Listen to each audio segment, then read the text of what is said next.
자, 시청자 여러분 안녕하십니까? 유튜브 채널 JTB 뉴스가 선보이는 여의도 정치. 오늘은 양태정 변호사님과 함께 하겠습니다. 자, 변호사님 안녕하세요. 안녕하세요. 예. 반갑습니다. 그 한덕수 전 국무총리가 검찰 특검으로부터 징역 15년을 구형받았습니다. 자, 사람마다 생각이 다르겠지만 좀 적지 않느냐, 구형량이. 뭐 무기징역까지 기대했다라는 분들도 있던데 우리 변호사님 어떻게 보십니까? 저는 많이 아쉽습니다. 사실 예. 뭐 실제 구형량보다 더 높은 형이 선고될 가능성도 충분히 있긴 하지만 그래도 어쨌든 뭐 검찰, 그러니까 특검이 구형한 것이 일종의 이제 가이드라인이 될 수밖에 없는 거거든요. 예. 그런 부분에 있어서 15년은 좀 아쉽다는 생각이 들고요. 왜냐하면 이게 뭐 단순 무슨 뭐 방조가 아니라 내란 우두머리 방조 혐의인데 그러니까 실제로 윤석열은 사실상 뭐 국정에 손을 놨기 때문에 사실상 국정에 저는 실질적인 1인자가 아니었나 생각도 들었고요. 예. 그리고 어쨌든 국무회의를 만들어서 이 비상계엄, 내란으로 이어질 수 있는 이 비상계엄을 사실상 이제 구성하고 만드는 데 있어서 사실 없어서는 안 되는 넘버 2 역할을 했다고 보거든요. 저는 김영은 전 국방부 장관과 더불어 그렇기 때문에 사실 뭐 15년이 아니라 저는 뭐 이분도 뭐 최소 무기징역은 구형을 했었는 게 맞다라는 생각을 하고요. 다만 이런 건 있습니다. 이제 한덕수 전 총리가 이제 고령이잖아요. 예. 연세가 있는 분이기 때문에 사실상 15년 구형에서 15년 선고가 되면 제가 볼 때는 거의 무기징역과 다를 바 없는 효과가 있지 않나. 뭐 그런 부분을 좀 고려한 것이 아닌가라는 생각은 듭니다. 예. 자, 일부에서는 그 통진당 이석기 전 의원 사례도 거론을 하던데 거기는 내란 선동이었다면서요? 그 당시에? 맞습니다. 예. 그런데 검찰이 징역 20년을 구형했어요. 예. 그러면 거기에 비하면 확실히 그 징역 구형량이 좀 적은 것 같습니다.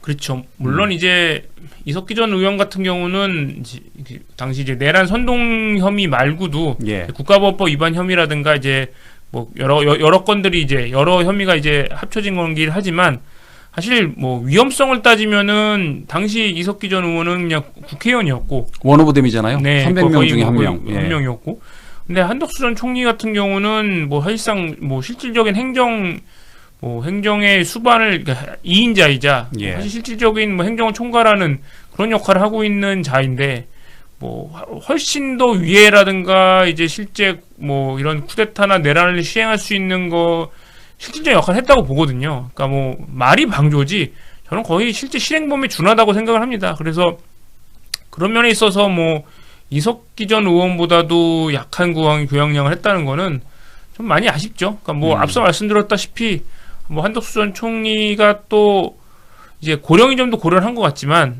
뭐 근데 이제 또 말을 바꾸잖아요, 이분이 자꾸. 그러니까 저는 빨리 이분에 대해서는 빨리 이제 구속을 해야 된다 생각을 합니다. 왜냐면 또 어떤 증거이며 어떤 영향력을 행사할지 모르는 분이기 때문에 뭐 어쨌든 본인 죗값을 달게 받으시길 바랍니다.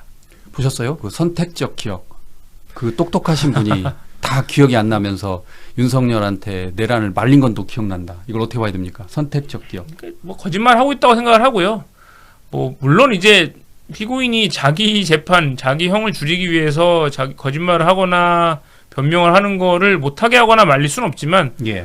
뭐 법적으로는 뭐 허용된 부분이긴 하지만 그래도 정치적으로 사실 거의 공직 생활을 거의 한 40년 이상 하신 분이죠. 그리고 국무총리를 2번이나 하신 정말 대한민국의 굉장히 많은 혜택을 받으신 분이고 꽃길 걸었죠, 꽃길. 네, 대한민국의 진짜 나란 일을 그렇게 하신 분인데 이런 식의 모습을 보이는 게 정말 윤석열 정부가 얼마나 엉망이었는지 정말 통탄을 금할 수가 없습니다.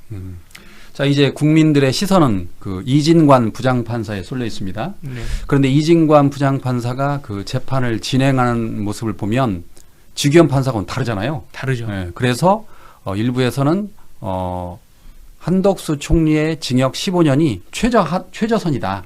그러니까 이진관 부장판사가 그 위로 형량을 높게 선고할 수 있다라는 의견도 나오는데 어떻게 보세요? 뭐 저는 충분히 뭐 일리는 주장이라고 생각을 하고요. 뭐 높게 나왔으면 좋겠습니다. 정말 높게 나와서 저는 무기징역이 적합하다고 생각을 하죠. 하지만 뭐 어쨌든 검찰의 구형 같은 거를 뭐 무시할 수는 없기 때문에 실제 형량은 뭐 15년 내외가 되지 않을까 그렇게 그냥 조심스럽게 예상해 봅니다. 이게 지금 바로미터잖아요. 네. 첫 번째 내란과 관련된 첫 번째 선고이기 때문에 한덕수 전 총리의 선고량이 어떻게 되느냐에 따라서 이제 그 윤석열 전 대통령과 김용현 전 장관, 뭐 이상민 전 장관 뭐 잇따라 이렇게 결과가 나올 텐데 네. 지난번에 그 한덕수 전 총리가 그 재판 때 그 이진관 판사 앞에서 그런 말을 했어요. 내란을 자기가 말릴 수 있었는데 좀 못 말려서 아쉽다라는 식으로 뉘앙스를 말하니까 제가 어떻게 말했냐면 비상계엄은 있을 수 없는 일이다. 지난 40년 동안 없었고 그리고 국민들의 트라우마가 크고 또 인권 문제도 있다. 이런 문제로 봐서는 내란은 절대로 있을 수 없는 일이다라고 말했습니다. 그랬더니 이를 듣고 있던 이진관 판사가 아니 그걸 당시 윤석열 전 대통령에게 강력하게 말하지 왜 그랬느냐라고 질책을 했어요. 그런 걸로 봐서는 형량이 선고량이 좀 높아질 수도 있는 거 아니냐 뭐 그런 이야기도 나오던데. 뭐 사실 이런 재판장이 피고인한테 이렇게 뭐 이제 질책을 하는 경우, 특히나 뭐 전 국무총리였던 사람한테 질책하는 경우를 봐서는, 예. 그러니까 뭐 재판장이 오죽했으면 이런 얘기까지 했을까라는 생각이 들고요. 저도 그랬겠죠? 그건 이진관 재판장과 같은 생각입니다. 근데 다만 이제 뭐 아마 뭐 저를 비롯한 이제 많은 시청자들, 대부분의 시청자들께서는 15년은 말도 안 된다는 생각을 하시겠지만, 예. 뭐 실제 선고량이 이제 무기징역까지 과연 내릴 수 있을까? 약간 그런 걱정은 들고요. 예. 하지만 뭐 저는 어쨌든 최소한 이분이 뭐 생애 마지막 남은 생에는 이제 꼭 그 구치소에서 본인의 죄값을 치르셔야 한다고 생각합니다.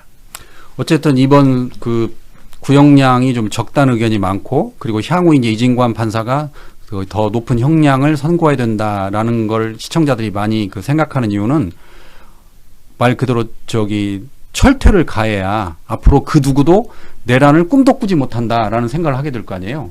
맞습니다. 전 그래서 근데 사실 뭐 한덕수 전 총리도 총리지만 어쨌든 이제 결국 내란 수괴인 윤석열은 정말 좀 사형 선고가 된다라고 말씀드릴 수 있고요. 예.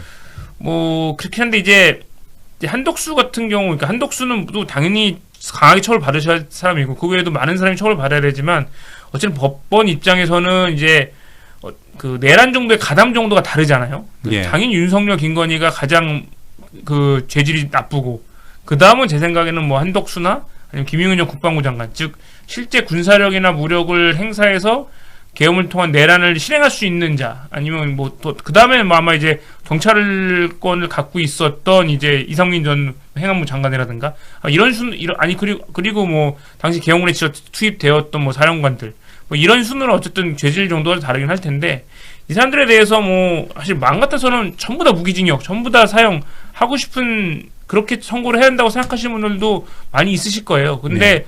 법원은 어쨌든 이제 형평을 고려할 수밖에 없기 때문에 예. 내란 수괴랑 그 이하 사람들에 대해서는 가담 정도에 따라서는 아마 형량을 조절할 거라고 생각이 됩니다. 예.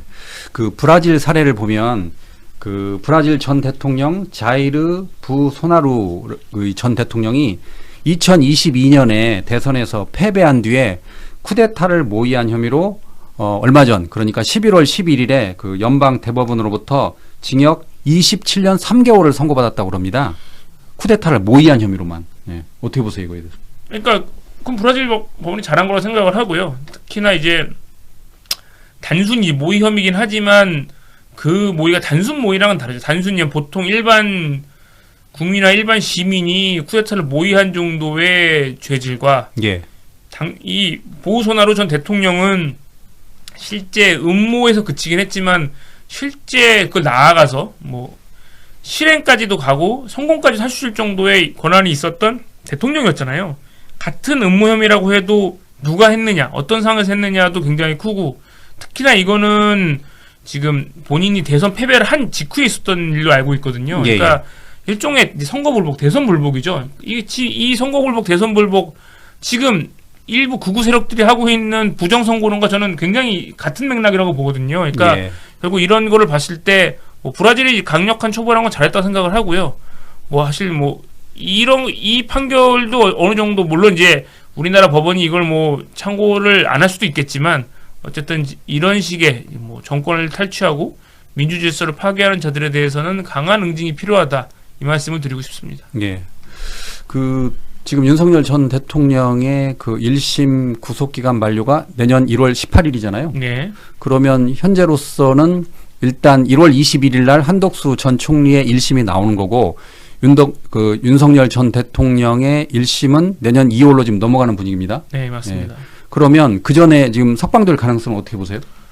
그러니까 사실 지금 상태로 계속 진행이 된다면 예. 아마 1월 18일, 그러니까 윤석열 전 대통령 이제 구속기간 만료 전까지 1심 선고가 되기는 사실상 어렵다고 보이고요. 봐야죠. 예. 근데 결국 그러면 이제 과연 이거를 불구속 상태에서 남은 1심 선고를 받게 할 거냐?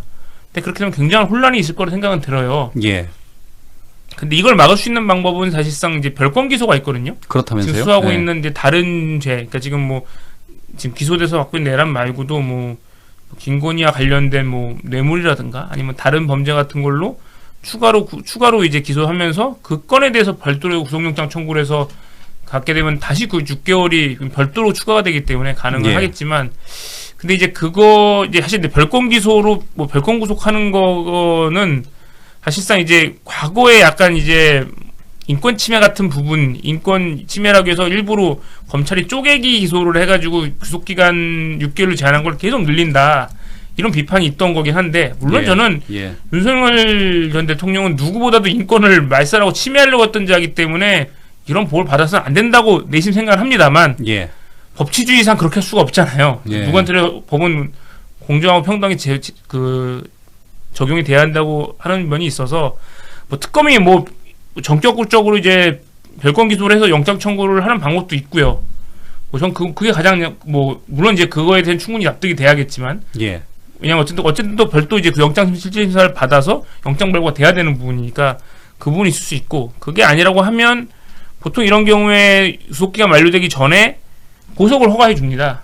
예. 보석을 왜냐하면 그냥 6개월 만료가 돼서 밖으로 내보내면 자유롭게 돌아다닐 수 있어요. 제한은 못 걸고. 예. 근데 되기 전에 보석을 허가하면서 다만 이제 거주지 제한, 이동을 해, 집이나 병원 정도만 다니게 한다거나, 아니면 가족이나 변호인 외에는 접촉을 못하게 한다거나, 약간 그런 식의 제한 조건을 부과한 채로, 아니면 전자발찌 같은 건 채운다든가, 그런 걸 한 채로 이제 일종의 가택연금이죠. 가택연금 같은 걸 한 채로 이제 불구속 상태로 만들어서 1심 선고 때까지 진행을 할 수도 있을 것 같은데, 글쎄요, 저는 둘 중에 어떤 선택을 할지는 결국 특검의 의지죠. 예. 네, 특검의 의지, 또 이제 영장을 발부하는 이제 법원의 결정에 따라야 될 것 같습니다. 저는 전문가는 아니지만 일부에서는 그래서 구속기간을 꼭 6개월로 해야 되느냐, 그런 논란도 있던데 어떻게 보세요? 그거는 형사소송법에 아주 엄격히 정해져 있는 거라 그거는 바꿀 수 있는 부분이 아닙니다. 예. 그걸 바꾸려면 법을 개정해야 되는데, 그거는 다른 나라의 사례는 혹시 어떻습니까, 변호사님? 다른 나라도 6개월 이렇게 정해져 있나요? 그거는 이제 나라별로 국가별로 다르긴 다르겠죠. 한데, 근데 보통 일반적인 민주적인 국가라든가 이제 법치주의가 제대로 적용되는 국가에 있어서는 이제 보통 그런 식의 구속기간 제한이 있죠. 예. 근데 지금 그걸 지규현 판사가 이른바 그 침대 재판 때문에 네. 결국은 이제 구속기한이 만료될 상황까지 오게 된 거잖아요. 예, 맞습니다. 당초에 그 지규현 판사는 12월 말까지 다 결심 공판 한다고 그랬는데 지금 1월로 지금 한 달 늦춰졌습니다. 그러니까 여름에 그 하계휴가 안 가고 제대로 재판정 했으면 이런 일이 없었을 텐데. 저는 지규현 판사의 지금까지의 행동은 굉장히 이해할 수 없는 행동이 많았죠. 굉장히 이 부분은 굉장히 이해할 수 없었고요. 갑자기 무슨 구속을 취소시킨다거나, 사실 거의 전무후무한 일 아니겠습니까? 예. 누가 봐도 그런 게 있지만, 그렇다고 지금 사실 근데 원래대로였으면 사실 사법부에서 좀 제대로 된 의지가 있었으면 진작 재판장을 교체하는 방식으로라도, 아니면 진행할 수 있는 부분이 있었을 텐데, 사법부가 스스로 공정을 세우는 방법이 있었을 텐데, 그런데 그 시기는 넘은 것 같고요. 여기서 재판장이나 재판부를 또 교체해버리면 재판이 훨씬 지연되긴 합니다. 그랬죠. 왜냐하면 이제 지금까지 했던 것들을 다시 다 이제 갱신을 해야 되기 때문에 어쩔 수 없이 1심 판결은 지규현 재판부에서 판결을 받을 수밖에 없을 것 같고요. 예. 그나마 지금이라도 좀 이분이 정신을 차리시고 좀 공정한 판결을 해주기를 기대해야죠. 예. 자, 그와 관련해서 이제 사법개혁 이야기를 해보도록 하겠습니다. 그렇기 때문에 지금 내란 전담 재판부가 필요하다, 그런 이야기가 나오잖아요. 그러니까 내란 재판 1심은 어렵더라도 2심부터는 내란 전담 재판부를 만들어서 그 지규현 판사 같은 그 판결이 재판 진행이 나오지 않도록 해야 된다라는 말이 나오는데, 내란 전담 재판부 어떻게 보십니까? 그러니까 내란 전담 재판부 자체는 동의를 하는데요. 예. 구성을 어떻게 하는지가 중요할 것 같습니다. 구성? 그 구성을 하는 데 있어서 이제 그러니까 사법부, 그러니까 이제 걸고 이제 지금 이제 대법원, 그러니까 이제 대법원장한테 최종적으로 기속되어 있는 그 사법부에서 결정을 하고 선택하게 하는 구조라면 뭐 위헌의 여지가 없을 것 같긴 하지만 만약 이런 사법부 구성을 하는 데 있어서 만약에 이제 법관이 아닌 이제 뭐 외부 위원이나 외부 단체가 이걸 개입을 해서 그 인사권에 만약에 개입을 하게 되면 예. 뭐 그게 공정할 수도 있죠. 다만 문제는 그렇게 위헌의 여지가 생깁니다. 아예 헌법에 그 재판 이 사법권은 이제 그 법관으로 구성된 사법부에 속한다고 명시가 되어 있는데 만약에 그게 아닌 만약 인사권이라 이런 거에 있어서 법관 아닌 비법관이 외부 위원으로 개입을 하는 게 되면 분명히 위헌 문제를 거론할 거고 윤석열 측에서 그럼 이걸 가할 힘리로 또 뭐 헌법재판소에 뭐 위헌소원이나 헌법소원 같은 걸 하게 되면 그 결정 날 때까지 또 몇 달이고 계속 절차가 지연될 수 있거든요. 그리고 만에 하나 거기에서 위헌이 나와버리면 그걸 핑계로 어떻게 하겠어요? 이 윤석열이나 윤석열 변호인들이 재판 자체 다 무효다라는 식으로 계속 프레임을 삼을 거기 때문에 저는 그러니까 내란 전담 재판은 좋습니다. 좋은데 그러려면 법을 좀 헌법에 위반되지 않게 좀 되게 정치하게 만들 필요는 있다고 생각합니다. 그러니까 민주당 안을 보면 우리가 알고 있는 그 특검은 외부에서 이제 변호사를 영입해서 특검을 이렇게 임명할 수 있지만 내란 전담 재판부의 판사는 기존의 판사들로만 구성한다는 거잖아요. 그렇죠. 지금 민주당 안이 그렇습니다. 위헌 여지를 이제 최대한 예. 뺀 거죠, 그 부분. 예. 그럼 그렇게 되면 아무래도 그 위헌 여지가 이제 줄어드니까. 그러니까 저는 뭐 그런 식이 아니라면 전 충분히 예. 타당성이 있다라 생각을 하는 거죠. 예. 그리고 이제 또 다른 사법 개혁의 하나가 이제 법원 행정처 폐지하고 사법행정위원회를 둔다 뭐 그러잖아요. 네. 그건 어떻게 보십니까?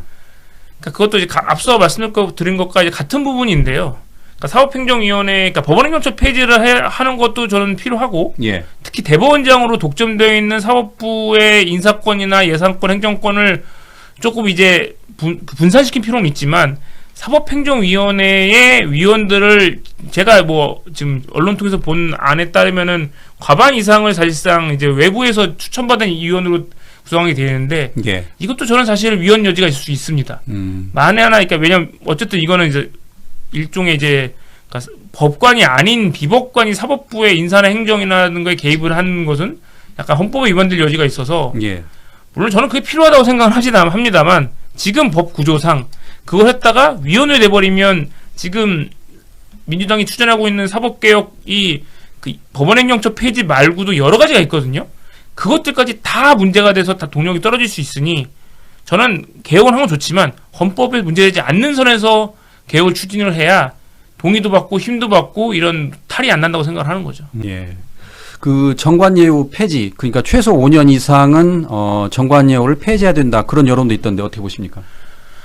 저는 이제 필요하다고 보고요. 예. 다만 이제 대법원, 특히나 이제 대법관이나 대법원장이나 대법관을 했던 분들이 이제 그런 식으로 정관예우로 돈을 많이 버는 거는 국민들의 불신을 많이 얻을 수밖에 없죠. 예. 정말 뭐 유전무죄, 무전유죄란 말이 괜히 나온 게 아니지 않겠습니까? 뭐 저는 필요하다고 봅니다. 그 부분은. 정관예우 1년에 수십억 번다면서요? 소문이. 뭐 공공연한 비밀이라던데. 옛날에 지금도 그런지 모르겠습니다. 예전에는 이제 뭐라고 말은 안 하겠지만 모 대기업 회장이 예. 구속이 됐는데 구속 영장 청구되면은 구치소에 기다리면서 영장 실질 심사를 받잖아요. 예. 그 영장 실질 심사 그 보통 짧으면 한두 시간, 길면 한 10시간 넘게 이제 다들 아시지 않습니까? 예. 그때 그 영장 실질 심사에서 구속영장 기각해주는 한 건으로 받은 성공 보수가 200억입니다. 200억이요? 200억이 하루 그거 하나 참여해서 그걸 200억 받았다는 얘기를 제가 들었어요. 실제로 받은 겁니까, 그러면? 실제로 받았다고 저는 들었습니다. 와. 어디라고 말씀 못 드리겠습니다만, 그러니까 그게 정관님의 힘이죠. 왜냐하면 이제 뭐 당시 있었던 뭐 영장 실질 심사를 담당했던 그 영장 담당 판사와 그 변호인이 뭔가 뭐 모종의 관계 내지는 뭐 모종의 친분이 뭐 있어서 그런 게 아닌가라고 그렇게 추측은 해보지만 그런 정관예우 사례도 이건 꽤 법조계에서 많이 알려진 와. 이런 일이거든요. 그러니까 이런 걸 없애기 위해서라도 좀 정관예우가 사실 전체적인 국민 사법불신으로 이어지기 때문에 정관예우를 좀 근절할 수 있는 방법은 필요하고 그래서 오히려 뭐 대법관을 했던 분은 아예 변호사로 일을 못하게 그러니까 일 못하기보다는 변호사를 하시더라도 그런 뭐 대형 로펌이나 그런 뭐 그런 이제 대기업이나 이런 분들의 변호인이나 대리인이 아닌 좀 공익 전담 아니면 공익을 목적으로 할 수 있는 그런 일에 전념할 수 있는 좀 기회라든가 그런 제도를 만들면 좋겠어요. 실제로 대법관 중에서는 그런 좋은 일들 하시는 분도 있거든요. 예. 아예 안 하고 그냥 학계로 가서 후학양성회 하시는 분들이라든가 아니면 정말 이제 뭐 공익전담 역할 하시는 그런 분들, 저는 정말 존경할 만한 법관들이 있으시니까 좀 그런 걸 좀 제도화시키면 좋지 않을까 생각해 봅니다. 저는 충격적입니다. 단 한 번에 정관예우로 200억을 받았다. 네. 와, 그런데 이게 법조계에서는 다 아는 내용이다. 그 말씀이잖아요. 네. 와, 아주 뭐, 네. 워낙 뭐. 믿기지 않습니다. 네, 저도 놀랐습니다. 그 괜히 전. 그 전에도 제가 한번 언급해드렸는데 지인인데 제 지인이 재판을 받는데 판사가 진행을 안 는다는 거예요. 그러니까 이제 공무원이라 너무 힘든 거예요. 더군다나 인사철과 맞물려 가지고 그래서 막 고민을 했는데 누가 조언을 하더라는 거예요. 그 판사와 아는 변호사를 가라. 그러니까 즉 전관예우 찬스를 써라 그렇게 이야기했대요. 그래서 이제 비싼 수임료를 주고 전관예우를 택했더니 그 다음 날 해결됐답니다. 그러니까 뭐 그런 예도 있고요. 근데 와. 요즘은 예전보다는 정관료가 좀 속된 말로 빨리 떨어지긴 합니다. 아, 빨리 떨어지긴 그래요? 해서 특히나 뭐 이제 그래서 그런 정관예우 오히려 그 정관예우만 믿고 그 정관한테 많은 수임료를 줬습니다만 제대로 일을 안 해가지고 일이 엉망이 된 경우도 많아서 예. 예전보다는 좀 정관예우가 제 체감상 줄어든 것 같긴 하지만 그래도 어쨌든 계속 뭐 불신이 있는 거잖아요. 지금 예, 말씀하신 것처럼. 그러니까 이제 그런 걸 좀 근절할 필요가 있죠. 예. 어쨌든 정관예우는 없애야 될 것 같습니다. 한 차례로 200을 받았다는 그러니까 저는 그렇게 생각합니다. 그러니까 정관예우라는 게 사실 그러니까 정관 자체가 그러니까 오랫동안 뭐 판사나 검사를 일했던 분들은 사실 그 뭐 물론 고위직으로서의 그런 그 부적절한 속되면 중국어로 관시 이런 걸 이용한 문제 해결이 문제인 거지만 예. 그 분야에서 오래 일을 하기 때문에 다년간의 경험과 경력과 그 실력으로 다른 경력이 짧거나 그 경험이 적은 법조인보다 훨씬 더 나은 퍼포먼스, 더 나은 서면이나 나은 변론을 하셔서 그거에 대한 대가를 받는 거는 저는 인정합니다. 예. 일종의 장인이라고 생각하기 때문에요. 같은 기술자라도 뭐 배운 지 뭐 일 시작한 지 몇 년 안 된 분과 그 한 분야에서 수십 년 하신 분들을 일종의 장인으로서 그분에게 더 많은 도움과 많은 대우를 해드리는 거는 전 그게 타당하다고 생각을 하거든요. 근데 도가 지나치면 그러니까 그런 면에 있어서 경력이 많은 변호사한테 많은 수임료를 청구하거나 요구할 수 있다고 생각을 해요. 그건 이상하다고 생각하지 않습니다. 오히려 그걸 못하게 하면 그건 그거는 그거야말로 약간 자유주의나 시장 경제에 반하는 거라 생각을 하고요. 하지만 그게 아니라 정상적인 변호나 변론 활동이 아니라 전화 한 통 해가지고 뭐 수임료도 안 내고 전화 한 통으로 나 누군데 그거 좀 잘해줘 이런 식의 전화 변론, 그러니까 선임수 안 내 이런 변론 같은 걸로 1억씩 받고 막 이런 게 문제라고 생각을 하거든요. 예. 그러니까 그런 걸 조금 엄밀하게 구분할 필요가 있는 거죠. 예, 알겠습니다. 자, 다음에는 V0 김건희 씨와 그 박성재 전 법무부 장관의 문자에 대해서 이야기해 보도록 하겠습니다. 김건희 씨가 박성재 전 법무부 장관을 말 그대로 수화부리듯 했다라는 언론 보도가 나오고 있습니다. 문자를 주고 뭐 전화를 하고 그래서 제일 놀라웠던 게 장관한테 전화해가지고 내 사건 수사 지금 어떻게 되고 있느냐, 그리고 또 김혜경, 김정숙 수사는 왜 안 나가느냐 뭐 물어봤다는 거예요. 네. 이게 지금 특검에 나온 이야기인데 이게 가능합니까? 실제로 일어난 일이니까 지금 나온 내용인데. 그러니까 사실 이런 대통령의 배우자의 사건에 이런 질문을 대통령이 했어도 굉장히 부적절한데 그렇죠. 예. 대통령 배우자, 그러니까 피의자 당사자가 이런 걸 물어보고 자기 특히나 사실 대통령의 배우자라는 직책 외에 공직을 할 수 없는 하면 안 되는 분이잖아요. 예. 근데 이런 걸 법무장관에서 보고받았다? 이거는 정말 문제라고 생각을 하고요. 그리고 실제로 이렇게 해가지고 실제로 정상적으로 진행될 사건을 못하게 했다. 담당 뭐 검찰이라든가 담당 검사한테 압력을 행사했다. 그리고 뭐 하려고 하니까 뭐 인사권을 뭐 행사했다. 이런 의혹들이 나오고 있잖아요. 예. 이거야말로 사실 이건 직권남용 권리행사 방해죠. 직권남용죄로 처벌받아야 되는 거죠. 예. 그러니까 저는 이거는 뭐 그냥 명백히 우리가 모두 의심했고 그걸 다시 한번 증거로 눈으로 확인한 거다. 예, 뭐 그냥 범죄를 확인한 거라고 생각합니다. 그러니까 작년 5월 그 당시 그 이원석 전 검찰총장을 패싱한 거잖아요. 그렇죠. 예. 허수아비를 만들었습니다. 검찰총장을. 그렇죠. 그러니까 사실 뭐 이제 기사 보면은 결국은 뭐 이원석 검찰총장이에 대해서 대통령실이 뭐 사퇴를 압박을 했다고 하고 그러자 그거에 대해 불만을 품어서 김건희 씨에 대해서 뭐 빠르게 수사를 진행하려고 하니까 도이치모터스와 예, 이제 듀얼백 수사를 지시를 하니까 뭐 당시 수사팀을 뭐 다 다른 데로 인사이동을 시켜서 수사를 못하게 방해했다. 예. 그런 의혹이 있다라는 지금 기사가 나오고 있는 거지 않습니까? 예. 그러니까 이거는 뭐 명백한 이제 직권남용죄죠. 그러니까 그 뒤에 이제 새로 임명된 그 이창수 전 전주지검장이 작년에 이제 그 새로 중앙지검장에 임명된 뒤에 우리가 잘 아는 제3의 장소 수사 김건희 씨 상대로 그리고 이제 핸드폰 반납 특혜 조사를 했고 그리고 얼마 안 가서 이제 그 도이치모터스 관련해서 무혐의가 나온 거잖아요. 맞습니다. 예.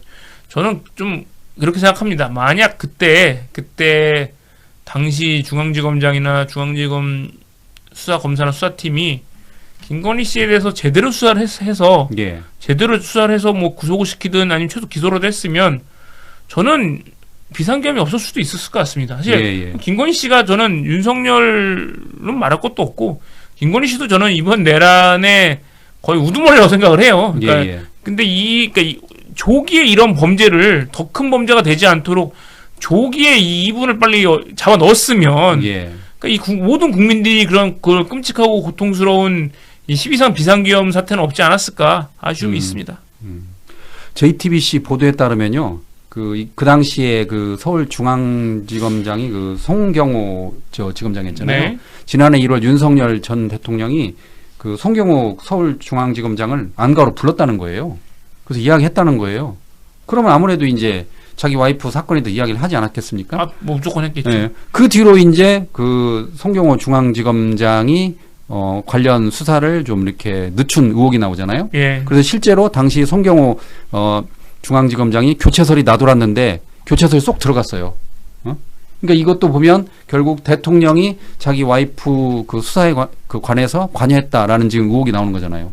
맞습니다. 그러니까 이런 식으로 뭐 윤석열 전 대통령이 이제 본인이 검찰총장 출신이다 보니까 뭐 검찰이 어떻게 돌아가는지 생리를 누구보다 잘 알겠죠. 속속들이 잘 알고 있었던 걸로 생각을 하고요. 그러니까 이런 식의 그러니까 뭐 자기 배우자를 지키기 위해서 이런 식으로 이제 본인의 권력을 남용한 거죠. 남용하고 그러니까 저는 정말 정말 역대 이렇게 끔찍한 로맨티스트가 있을까 이런 생각을 하거든요. 정말 김건희를 위해서라면 정말 뭐든지 다 했던 정말 해서는 안 될 자리. 그러니까 이거는 사실 더 이상 검찰총장까지만 하고 더 이상의 공직을 맡으면 안 되는 분이었던 거예요. 예. 그러니까 정말 이게 정말 저는 하루 더 빨리 탄핵됐어야 한다 생각합니다.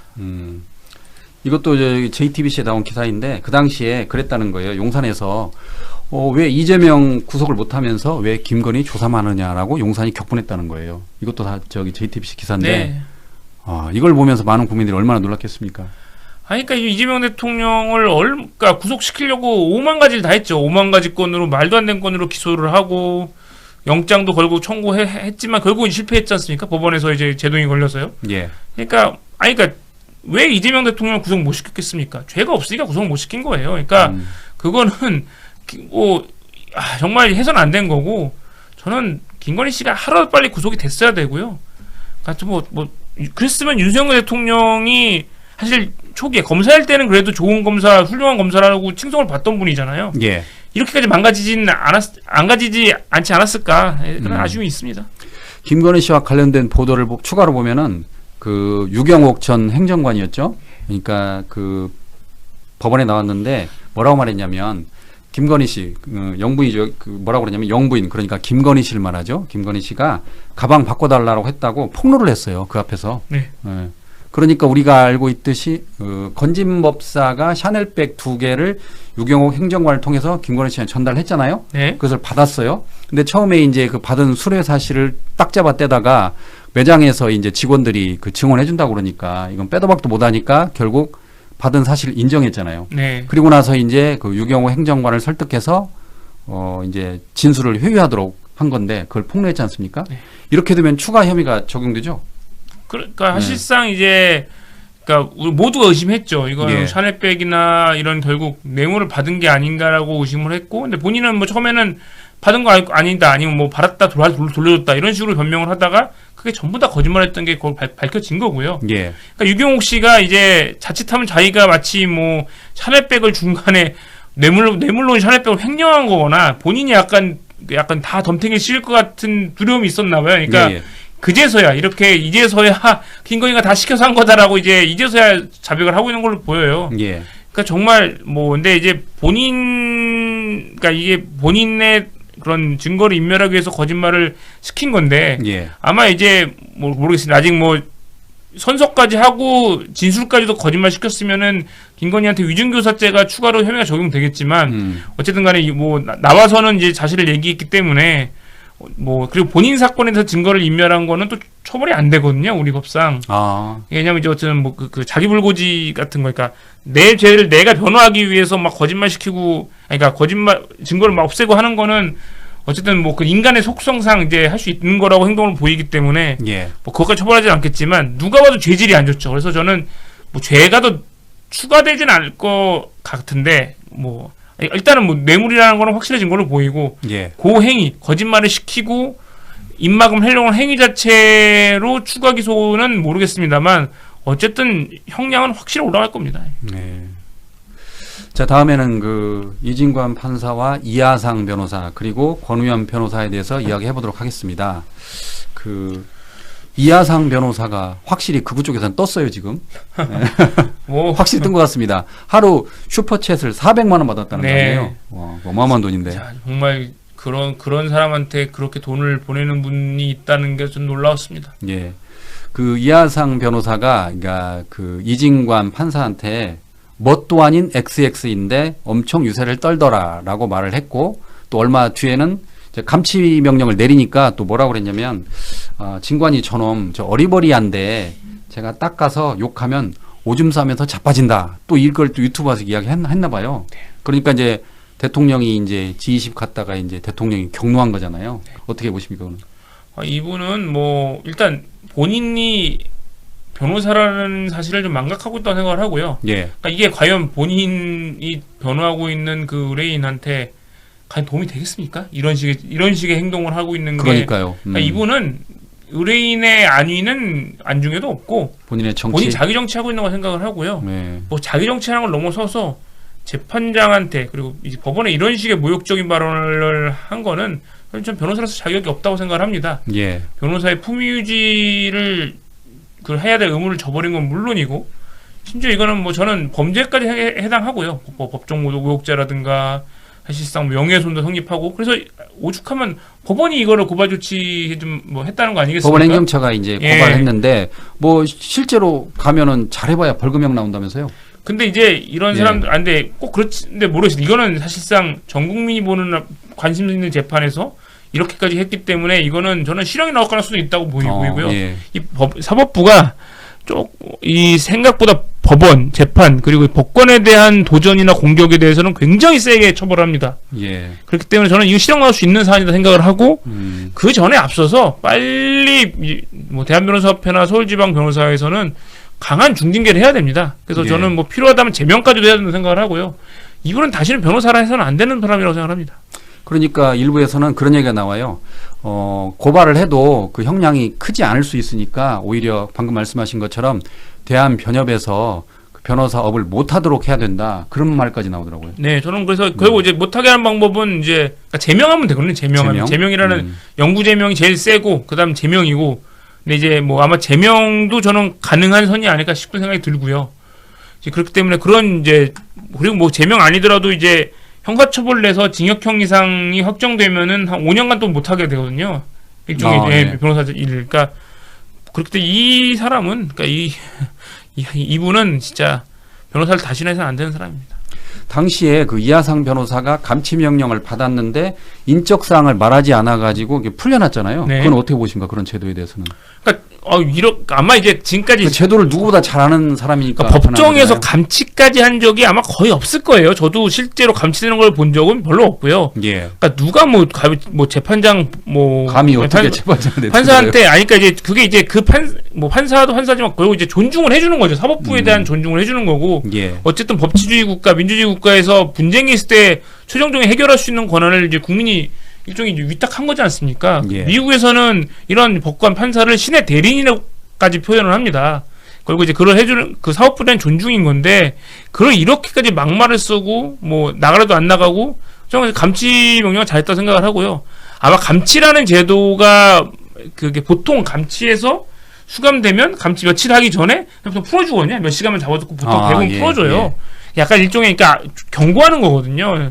근데 이거는 뭐 그걸 넘어서서 이제 그러니까 약간 감치 15일 했다가 인적사항 몰라가지고 다시 풀어주니까 더 우습게 보이는 거잖아요, 사실. 그렇죠. 예. 그러니까 이제 이번 일을 계기로 좀 이런 감치 제도에 대해서도 저는 근데 이 점점 사법부에 대한 존중이 좀 떨어진다고 생각을 해요. 전 이 모든 거의 원흉은 윤석열, 김건희다 생각을 하고요. 예. 왜냐하면 비상계엄하고 본인이 이제 탄핵될 것 같으니까 공수처에 대한 법관 체포영장을 막 경호처 이용해서 막 제지시켰잖아요. 그게 일단 저는 사법부의 권위를 떨어뜨리는 행동이다. 예. 법치주의 완전 윤석열이 무시하게 만들었다 생각을 하고, 그러니까 그거에 힘을 받아서 막 서부지법 같은 데다가 막 난동 피우고 막 쳐들어가지 않습니까? 예. 그러니까 이런 사람들, 그러니까 이제 결국 사법부에 떨어진 권위를 확립하기 위해서 그 전까지는 저는 감치가 꽤 많이 늘어날 거라 생각을 하니까 예. 이번 일 계기로 조금 구체적인 그런 좀 시행령이나 규칙 같은 걸 좀 보완할 필요 있다고 생각을 합니다. 감치 명령을 받으면 어디로 갑니까? 구치소로 가나요? 네, 예. 그래서 15일 동안 그 철창 안에 있는 겁니까? 네, 그러면? 그렇죠. 네, 맞습니다. 와. 그러니까 최대 보통 그러니까 길게 하면 15일이고 보통은 뭐 하루 안에 다 끝나는 것도 많고요. 몇 예. 시간 가둬놓고 그냥 약간 나 조심해 약간 이런 느낌이거든요. 근데 이번 거는 15일까지 갈 것 같은데요? 그치 이거는 네. 뭐 이렇게까지 하니까 이거는 뭐 사실 뭐 여기서 또 풀어주면은 얼마나 기고만장하겠어요, 그거에. 그러니까 이거는 뭐 가 있어야죠. 대신 저쪽에 그 구구 쪽에서는 영웅이 될 수도 있겠네요. 그쵸. 근데 뭐 그러니까 우리가 보면 그 이준석 전 방통위원장 이렇게 구구 전선을 타니까 대구시장 여론조사하면 막 높게 나오잖아요. 예. 그러니까 그걸 노릴 수도 있다. 뭐 저는 그런 뭐 분석도 나오는데. 이분은 뭐 이준석 위원장은 그래도 이하상 변호사 보다가 이준석 위원장 보니까 그 멀쩡한 분이구나 약간 이렇게 느끼실 정도더라고요. 그래도 우리 이준석 전 방통위원장도 그 멘탈이 보통이 아닌데. 네, 그렇죠. 예, 근데 아유 정말 그때 아시잖아요. 우리 이준석 전 방통위원장 이렇게 딱 가면서 이렇게 수갑 딱 채우게 보라고 보라고 딱 얘기한 거. 일부러 약간 보여주는 느낌이 있었지만 방송 기자 출신이라 영상을 잘 더라고요. 네. 그러니까 그래서 그 시청자들이 혹 할 수 있는 영상을 딱 보여주잖아요. 그러니까 이렇게 사실 보면서. 뭐 그러니까 참 이 사람이 왜 저렇게 됐나 저는 되게 안타까웠습니다. 예. 하여간 그 요즘 정말 많은 걸 봅니다. 국민들이. 네, 맞습니다. 저는 전에도 이야기했지만 국민들이 대법원장 이름을 알기는 아, 조희대 대법원장 네. 이름을 알 수 누가 알았겠어요. 아무 관심도 없는 그쵸. 대법원장 이름을 알 정도면. 국민들이 헌법도 알고 법률도 알고 무슨 심지어 요즘은 뭐 항소에 관한 뭐 그런 법무부 규칙까지 야. 아니 누가 서울 부장판사 저기 지규현 판사 그쵸. 이진관 누가 합니까? 다 알아요. 이제 백대현 부장판사까지 다 합니다. 아 정말 참 이게 그런 거를 관심 없이 그냥 정말 생업과 민생의 집에만 알아도 부족한 상황인데 아쉽습니다. 예. 자 이번에는 그 나경원 의원에 대해서 알아보도록 하겠습니다. 대장동 항소 포기를 했고, 자 이번에는 그 특검이 그 검찰이 그 패스트트랙 검찰이죠. 패스트트랙 항소를 포기했어요. 네. 자 이번에는 또 선택적 항명입니다. 대장동 항소 포기에 대해서 검사장 18명이 연판장을 돌리면서 집단 항명을 했는데 그 나경원 의원의 그 패스트트랙 항소 포기에 대해서는 잠잠합니다. 조용합니다. 그러니까 그 서영교 의원이 기가 찰 노릇입니다. 이렇게 말을 했어요. 문제가 많죠. 특히나 그러니까 이거는 저는 대장동 사건도 그렇고 이번 패스트트랙 사건도 그렇고 원칙대로 규정대로 하면 되거든요. 예. 규정대로 했을 때 뭐 구형량의 3분의 1이 못 미치거나 아니면 뭐 그 형종 그러니까 징역이 벌금으로 떨어졌거나 그런 경우에는 항소를 하게 돼 있어요. 예. 그런데 대장동 사건은 심지어 뭐 5명 중에 2명은 구형량보다도 높은 형이 나왔고 나머지 구형보다 적은 형이 나온 사람들도 2분의 1은 넘었잖아요. 예, 그러니까 충분히 그런 상황이기 때문에 항소할 대상이 아니었고요. 예. 이거는 나경원, 뭐 황교안 이런 사람들에 대해서는 구형이 징역을 했는데 벌금밖에 안 나왔으면 이건 항소를 해야죠. 예. 그러니까 이거는 이게 원칙도 없고 앞뒤도 안 맞는 겁니다. 그러니까 원칙대로 한 거는 잘했다고 해주고 원칙대로 못한 걸 비판해야 되는데 그냥 저는 이번 일을 계기로 일부 검사들이 정말 이게 약간 진짜 제3의 정치 집단화 됐구나 이런 생각을 지울 수 없었습니다. 남부지검인가요 이게? 네. 그렇죠. 남부지검이요. 패스트트랙은 남부지검에서 했습니다. 그렇죠. 그런데 남부지검장이 김태훈 검사장이잖아요. 그러면 우리가 알고 있기로 김태훈 검사장하고 이문정 검사장은 약간 그 진보 쪽으로 알고 있는데 뭐 검사장하고 무관한 건가 봐요. 뭐 검사장이 뭐 이거 뭐 오덜낼 상관 아닌가고 그러니까요. 생각을 하고요. 뭐 하니까 이번 뭐 대장동 항소포기 때 워낙 많은 말들이 있었기 때문에 그냥 그 수사팀의 결정이 거의 다 따랐다고 하지 않습니까? 예. 그러니까 좀 수사팀이 잘못 결정한 게 아닌가 생각하는 거죠. 아니 그런데 그 서영교 의원이 그 법사위에서 한 이야기가 형종 네. 아까 말씀하신 것처럼 징역형이 벌금형을 받겠다. 형종이 바뀌면 당연히 항소를 해야 된다라고 했는데 그게 지금 안 이루어진 거잖아요. 그러면서 이제 당시 이제 법사위 때 그 정성호 법무부 장관과 대검 그 간부들한테 그 이야기를 했어요. 형종이 바뀌면 당연히 항소를 하는 거죠라고 물어봤습니다. 네. 그랬더니 알겠다고 그랬는데 결국 이렇게 나왔습니다. 그러니까 저는 이제 그러니까 수사팀이 잘못 결정을 했다고 생각을 하고요. 예. 실제 최종 결정권자가 누군지 모르겠습니다만. 그리고 만약 이런 식이 나왔다고 하면은 뭐 검찰 수뇌부나 검찰 지휘부에서는 이거에 대해서는 이제 의견을 바꾸게 했어야죠. 그리고 더 나아가서 설사 뭐 이게 그렇다 치더라도 왜 이거에 대해서는 비판하지 않습니까? 그러니까요. 예. 그러니까 정말 내로남불이다 이렇게 봅니다. 아니 검사장 18명이 집단 항명을 했어요. 그러니까 내로남불인 거죠. 예. 근데 왜 이거에 대해서는 말이 없습니까? 예. 예. 아 정말 국민들이 정말 쉽게 이해하기 힘든 정말 이해하기 힘든 일이 벌어지고 있습니다. 지금. 그러니까 스스로 정치 세력화하고 있는 것 같아요. 저는. 네. 검찰이 예, 다 모든 검찰은 아니고 일부 검찰이? 정치 검찰들이 자신들의 입맛대로 결정하고 법이나 규정보다 자신네들의 이익이 우선이다라고 생각하고 있다고 생각합니다. 예 알겠습니다.